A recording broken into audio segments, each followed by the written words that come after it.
practices in my constituency of Edinburgh West, including my own, I should say, with their genuine fears that the impact of the changes to National Insurance employers' contribution will threaten their ability to continue to offer the public the health service at the standard they do at the moment. And they are far from the only ones struggling, particularly in the health and social care sectors.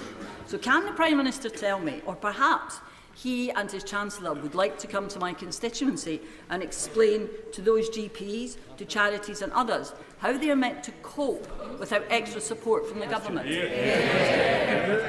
Mr. Speaker, what I would say is this: because of the tough decisions that we took, we have put forward a budget with an extra, Mr. Speaker, an extra £25.6 billion for the NHS and for social care.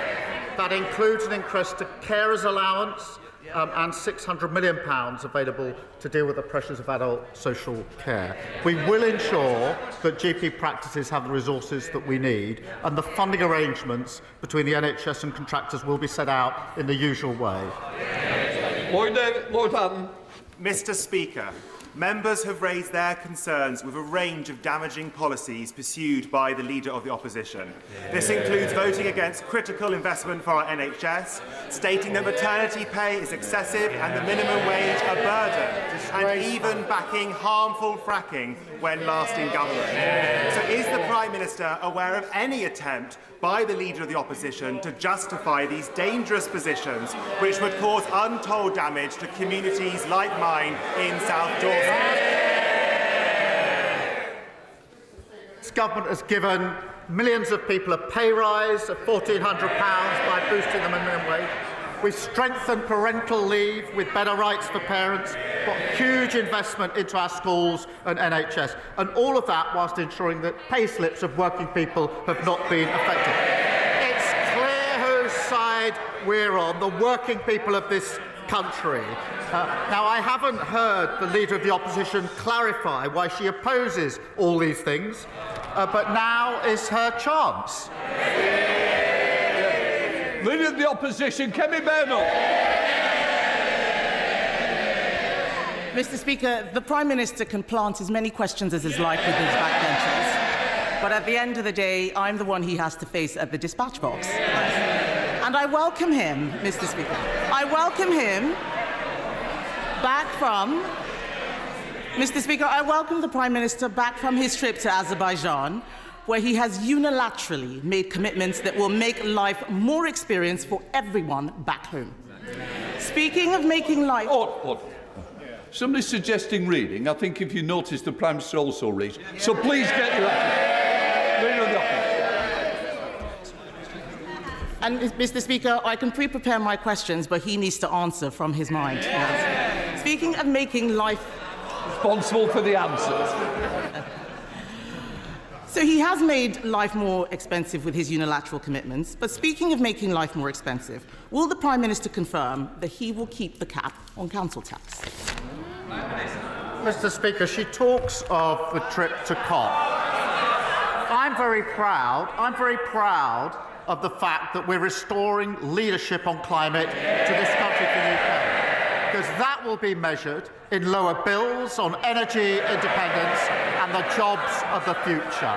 And in relation, and she may have missed, but on Monday I was very pleased to announce a huge order into jobs in Hull for blades for offshore wind. If she's opposed to that sort of action, she should go to Hull and say so. On the question of council, she knows what the arrangements are. I think the House would have heard that the Prime Minister could neither confirm nor deny whether there was a cap in council tax was being raised. So I will ask him this question. How much extra does he expect local authorities will have to raise to cover the social care funding gap created by the Chancellor's budget and increases in employers' NI? He told the member for Edinburgh West just now that he was covering social care. How much extra does he expect local authorities to raise? It's all very well, this knockabout, but not actually listening to what I said 3 minutes ago. It's a bit of a fundamental failure of the Leader of the Opposition. I just said £600 million. I repeat it, £600 million. that he has repeated that number because he has probably not listened to the Labour-run LGA, who said that with no separate funding for the Chancellor's budget announcements, care providers will likely see increased costs, which will cost councils more, and all of the £600 in grant increase he is giving will not cover what is required for adult social care. It is clear that they had not thought through the impact of the budget, and this is the problem with having a copy and paste Chancellor. Did they not realise that care homes, GP surgeries, children's nurseries, hospices, and even charities have to pay employers' NI? We have put more money into local authorities than they did in 14 years. They left them in an absolutely catastrophic state.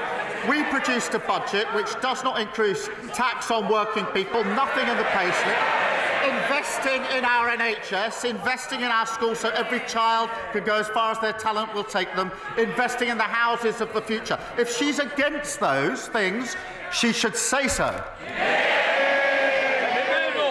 Mr. Speaker, I'm not against any of those things. But, of course not. None of us are against any of those things. But he has confirmed that he does not know what is going on. The Prime Minister probably does not realise that on Monday, the Ministry for Communities, Local Government and Housing revealed that councils will need to find an additional £2.4 billion in council tax next year. That's a lot more than £600 million. I know that he's been away, but did the Deputy Prime Minister, who runs that department, make him aware of their £2.4 billion black hole? So let me get this straight, Mr. Speaker. She doesn't want any of the measures in the budget, but she wants all the benefits. So the Magic Monetary is back after 2 weeks in office. 2 weeks in office. They've learned absolutely nothing. We've put forward a budget which takes the difficult decisions, fixing the £22 billion black hole that they left, investing in the future of our country. They say they want all of that, but they don't know how they're going to pay for it. Same old Tories. Mr. Speaker, even he has to admit that they fiddled the fiscal rules. The OBR has actually said that they don't recognise where the additional growth is going to come from. The fact is, Mr. Speaker, the rise in employers' national insurance is going to be a disaster for small businesses around the country. Mr. Speaker, let me tell you about Kelly. For over 20 years, Kelly has run an after-school club business supporting 500 children and families in her borough. In 2024, her national insurance cost was about £10,000. In April, this will rise to £26,000. That is a 150% increase in costs from the budget alone. What is the Prime Minister's message to Kelly and the 500 families her small business supports if it goes under? I would say this to Kelly. We inherited a very badly damaged economy. We inherited a £22 billion black hole, and we were not prepared to continue with the fiction. We stabilised...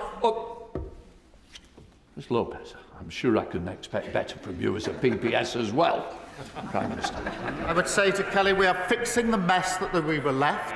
We're investing in the future of our country.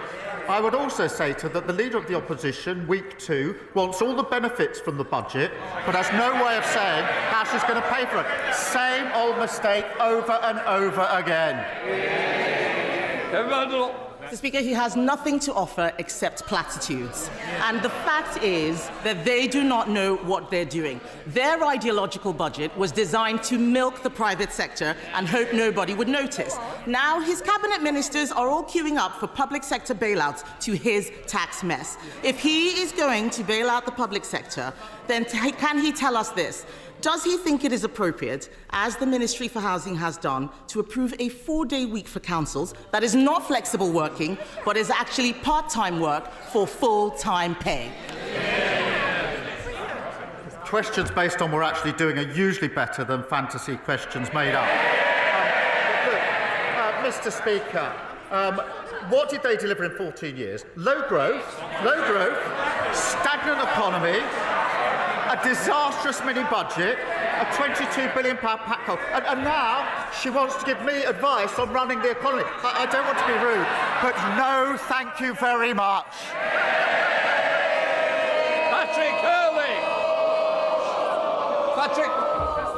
Patrick, yes, you, right at the end, Patrick. So, thank you, Mr. Speaker. Towns like mine in Southport need investment and support after 14 years of decline from the party opposition. So can the Prime Minister confirm that his budget will provide that much-needed investment for towns like mine, and further confirm that, unlike the previous government, my local authority and the public services that my town relies on will be finally properly supported? Can I begin by paying tribute to my honourable friend and to his constituents in Southport? They've shown extraordinary courage and resilience as they try to rebuild from the devastating tragedy and loss earlier this year. We will ensure, Mr. Speaker, that the people of Southport are supported now and in the years to come. The budget is designed to fix the crucial services that his constituents rely on, including £1.3 billion of new funding for local government, an investment in safer streets, in our NHS for the future, and that's the direction in which we're taking the country. Leader of the Liberal Democrats, Sir Ed Davey. Thank you, Mr. Speaker.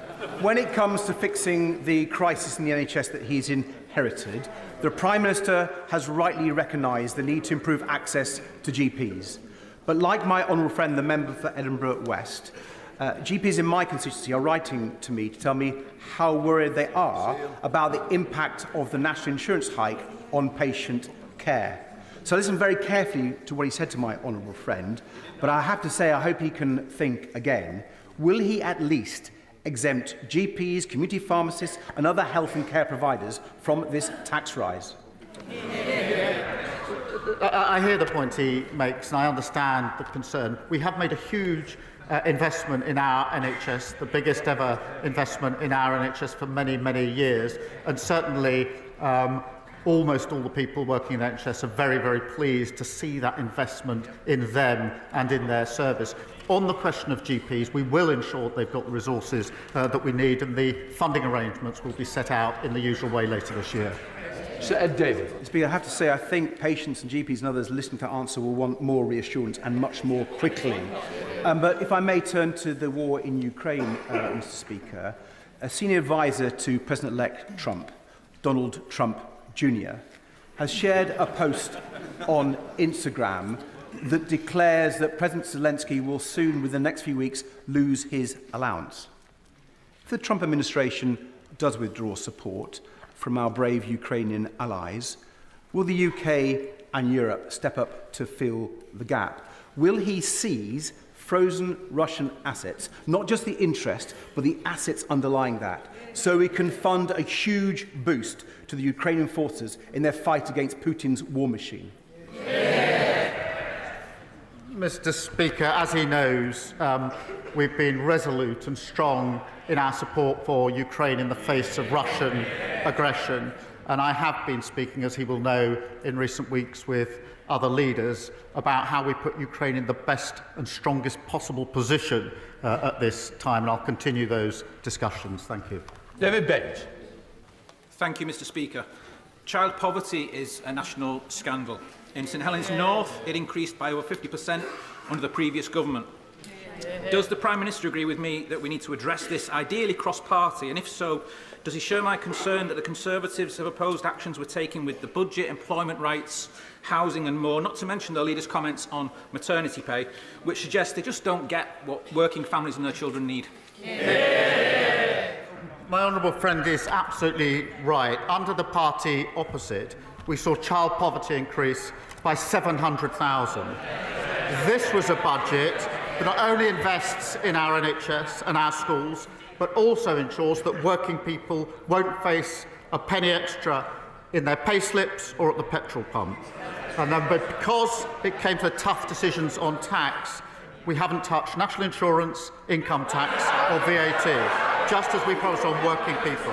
We also gave 3 million of the lowest paid a pay rise, something which the party opposite seems to be opposing. Thank you. Gavin Robinson. Prime Minister, Lebanon is in crisis and my constituent Catherine Flanagan is in despair. Her 3-year-old son, David Nally, has been out of her care for the last 2 years.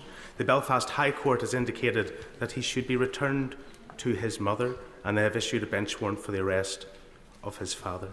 But when she fled domestic violence in Beirut, she got no help or assistance from the UK Embassy.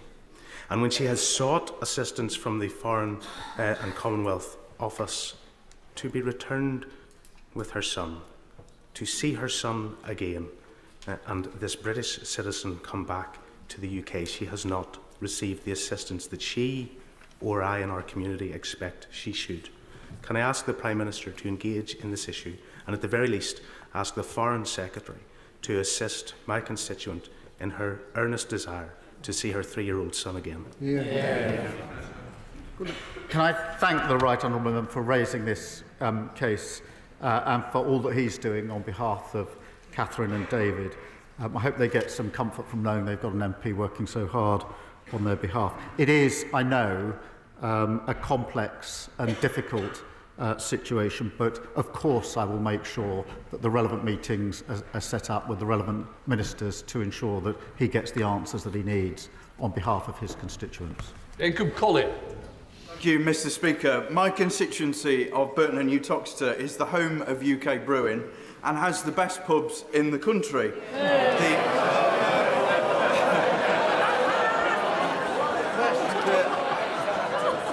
The Prime Minister is welcome to join me for a pint in sampling the very best beer in the world. As this government looks to reform business rates and consult on the changes, will the Prime Minister commit to ensuring that pubs and hospitality have a seat at the table? Mr. Speaker, last time I went to my honourable friend's constituency, I got to see the fantastic South Derbyshire College. I look forward now to testing his proposition that he has the best pubs in his constituency on some future occasion. But pubs and breweries are such an important part of our culture and of our communities, and that's why the budget delivered an £85 million per year tax cuts for pubs, reducing the duty on a pint. We also delivered a 40% relief on business rates for next year and permanently lowering them for the year after. We're protecting small businesses by more than doubling the employer allowance to £10,500. Thanks. Shastrey Hurst. In the past week, there have been reports of more schools who are slated for closure as a direct consequence of the Prime Minister's ideologically driven policy to introduce VAT on school fees and increase national insurance contributions. This will be a pattern seen up and down the country and will lead to staff being unemployed and pupils and parents being cast adrift. Will the Prime Minister do the decent thing and abandon this policy and apologise to those affected? I do understand the concerns of those that save to send their children to private school because they believe in aspiration and opportunity. What I would say is that every single parent shares that aspiration and opportunity, whichever school they send them to. Under the last government, we didn't have enough teachers in basic subjects in our state secondary schools. They were prepared to tolerate that. I'm not. Mr. Speaker, 3 million people across the country, including an estimated 70,000 in Wales, will benefit from Labour's budget measures on the minimum wage and the national living wage. Contrast that with the Leader of the Opposition, who said minimum wage was hurting businesses, or the Shadow Chancellor, who called minimum wage a burden. Does the Prime Minister agree with me that those comments underline that the Tories have no interest in protecting working people or boosting the income of the lowest paid? Mr. Speaker, it was the last Labour government that introduced the national minimum wage in the teeth of opposition from the party opposite. I'm proud that this government has now increased it by over 16%. That means an increase of over £2,500 a year for a full-time worker who are aged 18 to 20. Whether it's our employment rights bills or decisions at the budget, this is a government that is proudly on the side of Britain's working people. Thank you, Mr. Speaker. Now that Sue Gray has remarkably turned down the opportunity to be the Prime Minister's special envoy to the nations, will the Prime Minister now finally admit that it was an invented job on taxpayers' money for one of his cronies? And if it wasn't, is he going to hire a new one? It wasn't. Antonia Barnes. Thank you, Mr. Speaker. I represent loads of hard-working mums and dads in Tipton, Wednesbury and Coseley. Last week, the Leader of the Opposition's campaign chair, Rachel McLean, said it was not the right decision for the Tories to expand childcare provision. Will the Prime Minister confirm that this Labour government believes in supporting working families and will work to get them the childcare they need? Let me be absolutely clear. This government is committed to making childcare more affordable and accessible. The party opposite voted against making life easier for working families. They've learned absolutely nothing. We're committed to £1.8 billion to expand access across childcare, creating 3,000 new school-based nurseries and family hubs. And I'm proud that we're taking the country in the right direction. Mr. Speaker, Article 2 of the United Nations Genocide Convention makes it explicitly clear that genocide is not about numbers, it's about intent. And the intent of the Israeli government and the IDF has been explicitly clear in words and in actions over the past 400 days. More than 45,000 innocent men, women and children killed. On the 28th of October, the Foreign Secretary denied that a genocide was even taking place and suggested that the Israeli army had not yet killed enough Palestinians to constitute a genocide. And last week, the PMQs, the Prime Minister started that he has never referred to the atrocities happening in Gaza as a genocide. Will the Prime Minister share his definition of genocide with this House, and will he state what further action he is prepared to take to save lives of desperate and starving men, women and children, given that we now hold the presidency of the United Nations Security Council? It would be wise to start a question like that by reference to what happened in October of last year. I'm well aware of the definition of genocide, and that is why I've never described this and referred to it as genocide. Katie White.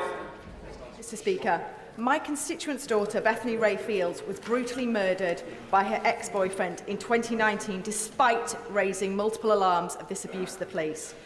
Bethany's mother, Pauline, travelled down to Parliament this week to bring her case to the Minister.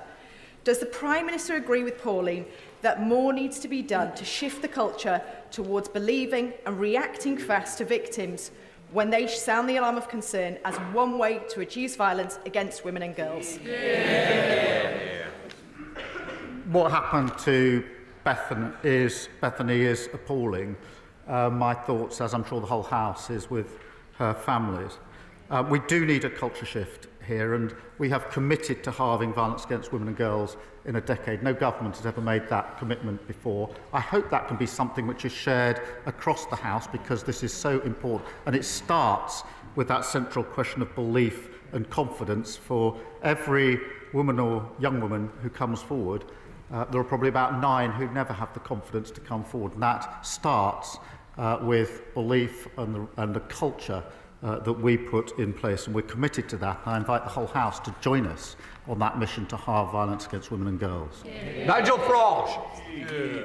Thank you, Mr. Speaker. I'm sure the Prime Minister and the whole House would wish to congratulate Donald Trump on his landslide victory last week.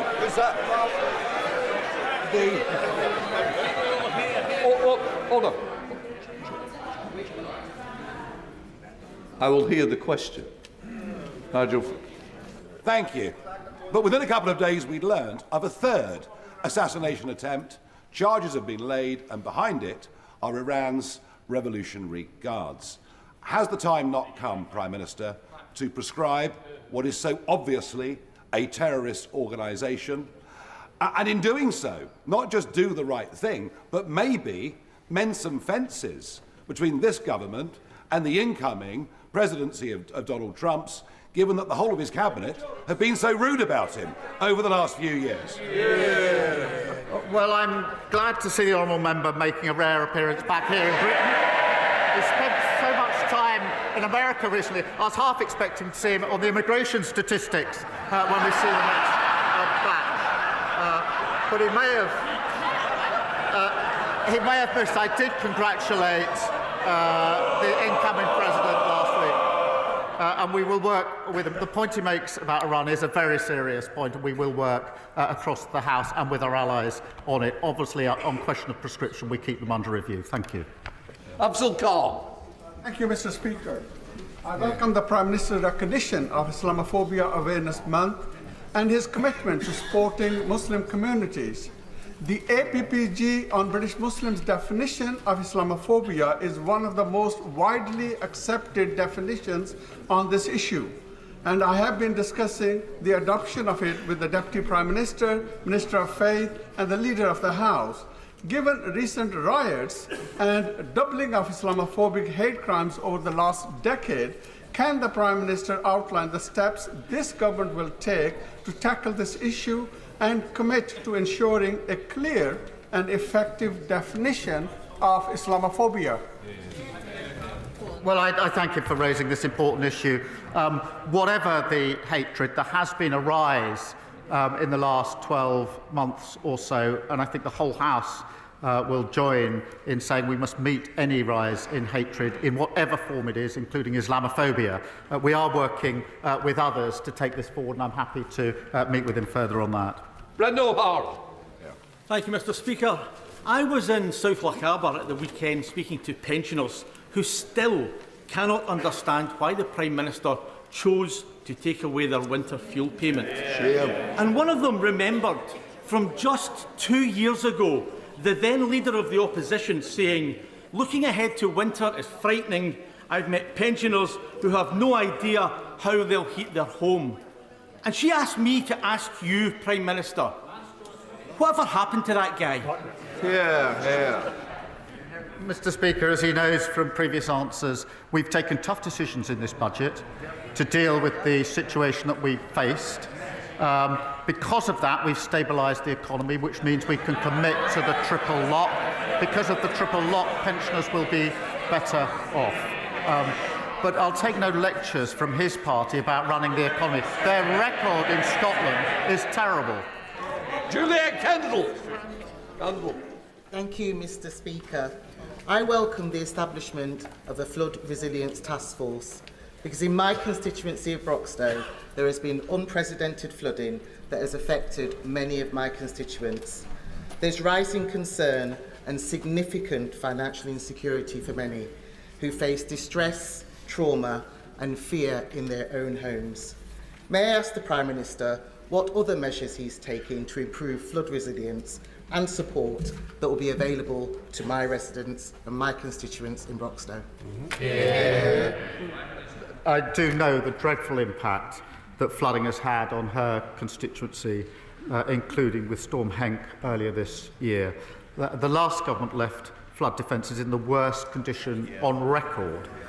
We are investing £2.4 billion in flood resilience over the next 2 years, and we've launched a flood resilience task force to coordinate national and local flood preparation to better protect communities and our economy. Rather than heckling, they might take a reflection on the record that they left. James McMurdo.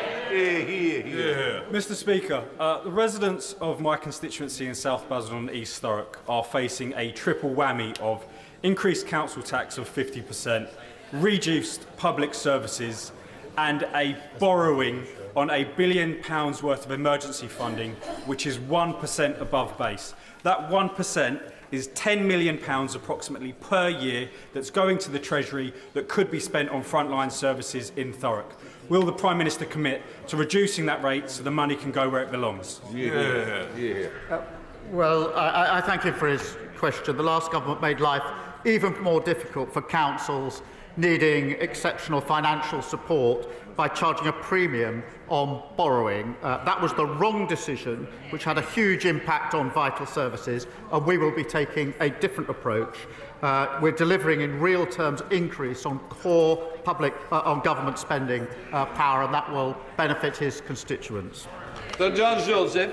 Thank you, Mr. Speaker. The Leader of the Opposition took time at her party's conference to say that a little bit of adversity in life is good for people's mental health. That approach clearly did not work for the 2 million people who are stuck on mental health waiting lists because of the last Tory government. Can the Prime Minister commit to tackling mental health waits in the NHS? I think we've obviously recognised the devastating impact that mental health problems have on people's livelihoods, and Lord Darcy's report showed that waiting lists are far too long, and there's a shocking decline in mental health in children under the last government. Giving mental health the attention it needs, we're doing by recruiting 8,500 mental health workers, much needed, and of course reforming the Mental Health Act, which in my view is long overdue. Alex Blower. Thank you, Mr. Speaker. Chalk stream rivers are rare with a unique ecology. Most of them are in the UK and 2 are in my constituency of North East Hampshire. Last year, chalk stream rivers were hit with 14,000 hours of sewage discharges, and the previous government did nothing despite calls from my honourable friend, the MP for Chesham and Amersham. Will the Prime Minister introduce a special protection for our chalk stream rivers? Well, I thank her for raising this, and we are committed to protection and restoration of unique chalk streams. She's right, the destruction of our waterways should never have been allowed, and we've announced immediate action to end this disgraceful behaviour. New powers with tougher penalties, including fines, banning bonuses and bringing criminal charges against those who persistently break the law. We've also launched a water commission. Thank you. White. Thank you, Mr. Speaker.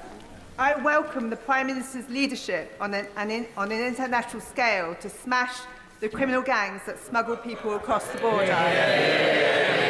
This Labour government having returned over 9,000 people with no right to be in the UK, which is 20% more than the party opposite. Will the Prime Minister confirm that he will continue this trend and smash the gangs that profit from people's misery? Yes, the last government lost control of our borders. And in the first 6 months of this year, small bite arrivals were up 18% on the same period last year. They spent £700 million on returning, 4 volunteers to Rwanda. Since coming into office, we've returned 9,400 people with no right to be here. They talked about getting the flights off. We've got the flights off, including the single biggest deportation flight. And so that's why we're investing another £75 million in smashing the gangs. We're absolutely determined to have a serious response to a serious question, not a gimmick that achieved absolutely nothing. Thank you, Mr. Speaker. Ensuring every child has access to a great education, I'm sure, is a priority for all across this House, and I welcome the announcements for extra funding for children with SEND at the budget. The Chancellor, in her speech, announced a £2.3 billion increase in core spending and £1 billion for SEN. However, the budget document states that they are, in fact, both from the same pot, announced twice. Which is correct? The Chancellor made this absolutely clear in the budget, putting that huge investment into special educational needs. It's an issue that is of concern across this House, because I think all members are recognising the appalling record of the last government. It's been raised from his own benches, the appalling state of SEN. So I'm very proud of the money that this government is putting in where the last government failed. Mr. Strathern. Mr. Speaker, there's not a week that goes by where my office isn't contacted by young people and their families who are being let down by the shocking state of SEND provision locally. Across my constituency, I'm trying to work across party lines to push both Central Bedfordshire and Hertfordshire Council to do more. And I welcome the fantastic extra news in the budget about additional funding and subsequent announcements about increased support for mainstream settings. But we know we're going to do more, need to do more. So can the Prime Minister assure my constituents that we won't shy away from the whole system reform needed to finally ensure every young person has the support they need to thrive in school? No, we won't shy away from that challenge, because it's far too important for the children and the families and the communities involved, and therefore we will not only put the necessary money in, but we will look at the reform that is needed alongside the investment, and we will finally fix the problem, another of the problems that we've inherited from the lot opposite. Final question, Sir Alex Shelbrooke. Thank you, Mr. Speaker. On the 29th of November, this House will be asked to consider at second reading one of the most consequential pieces of legislation to this country's make-up. But I am generally approaching this with an open mind, but have many concerns. And what concerns me, Prime Minister, is the short space of time on that day.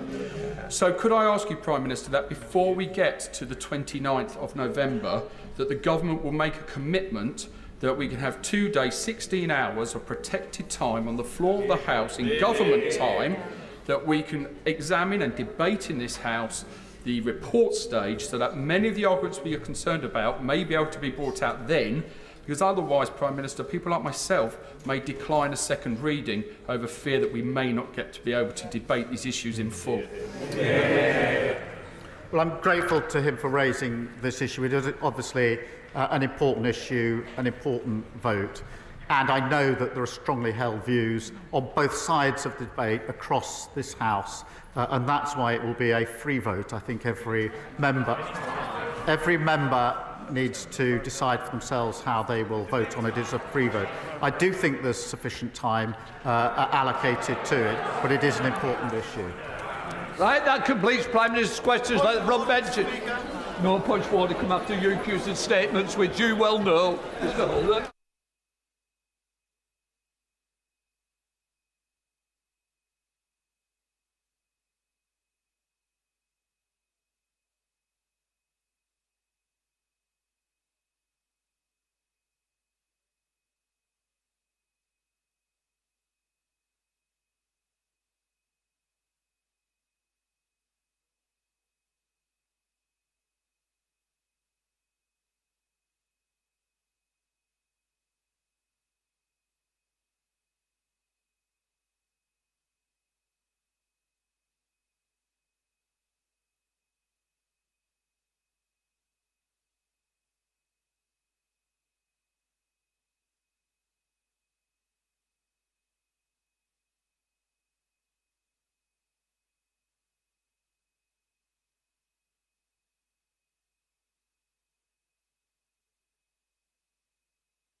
Right, let us come to the urgent question.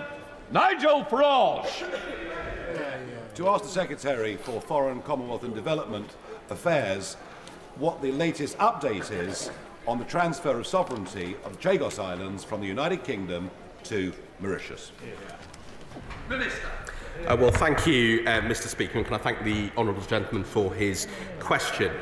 Following 2 years of negotiation under 3 Prime Ministers, on the 3rd of October, this government secured a deal that will protect the secure operation of the UK-US base on Diego Garcia well into the next century. This government inherited a situation where this future was under threat. International courts were reaching judgments on the basis that Mauritius had sovereignty over the Chagos archipelago. International organisations were also taking steps, Mr. Speaker, not to undermine Mauritian sovereignty claims. This was not sustainable. The base, Mr. Speaker, on Diego Garcia plays a critical role in countering an array of threats to regional and international security. Without legal certainty, Mr. Speaker, the base simply cannot operate effectively. Continued uncertainty would be a gift to our adversaries. This is why the agreement has been welcomed by all parts of the US system and by other critical regional security partners, including India. Agreeing this deal now on our terms, Mr. Speaker, means we've been able to secure strong protections that will allow the base to operate as it has done. We've secured a deal that protects our national interests, respects the interests of our partners, and upholds the international rule of law. There will be clear commitments, Mr Speaker, in the treaty for robust security arrangements, including preventing the presence of foreign security forces on the outer islands, ensuring that the base can continue to operate securely and effectively. We would not, Mr Speaker, have signed off an agreement that compromised any of our security interests or those of our allies. And this agreement will be underpinned by a financial settlement that is acceptable to both sides and will underpin a strong long-term partnership with Mauritius. This was crucial to securing the agreement, Mr Speaker. This government will not scrimp on our national security. However, I am sure the House will understand, Mr Speaker, that it is not normal practice for the UK to reveal the value of payments for military bases anywhere across the globe, because to do that would put them at risk of their future secure operations. The deal, Mr Speaker, will also deliver benefits for the Chagossian community who were removed from the islands in the 1960s and 1970s. And I know that the whole House have already and will again join with me in expressing regret for that shameful episode. Mauritius will now be able to implement a programme of resettlement to the islands other than Diego Garcia, and we will work together to start a programme of visits for Chagossians to all of the islands. And the UK will finance a new trust fund for Mauritius to support Chagossians and provide additional government support to those living in the UK. All Chagossians will, of course, remain eligible for British citizenship and free to make their homes in the UK. We will work, Mr Speaker, with Mauritius to ensure the continued protection of the island's unique environment, with the shared objective of securing and protecting one of the world's most important marine environments, and this will include the establishment of a Mauritian Marine Protected Area. This agreement, Mr Speaker, also shuts down the possibility of the Indian Ocean being used as a dangerous illegal migration route to the UK, with Mauritius taking responsibility for any future arrivals. Mr Speaker, the long-term protection on the base on Diego Garcia has been the shared UK and US priority throughout. This agreement secures its future. We look forward to engaging with the incoming US administration. I congratulate both President Trump and Dr Ramgoolan on their recent election victories in the US and Mauritius respectively, and we look forward to working with their governments on this. This agreement is in all sides' shared interests and in our national security.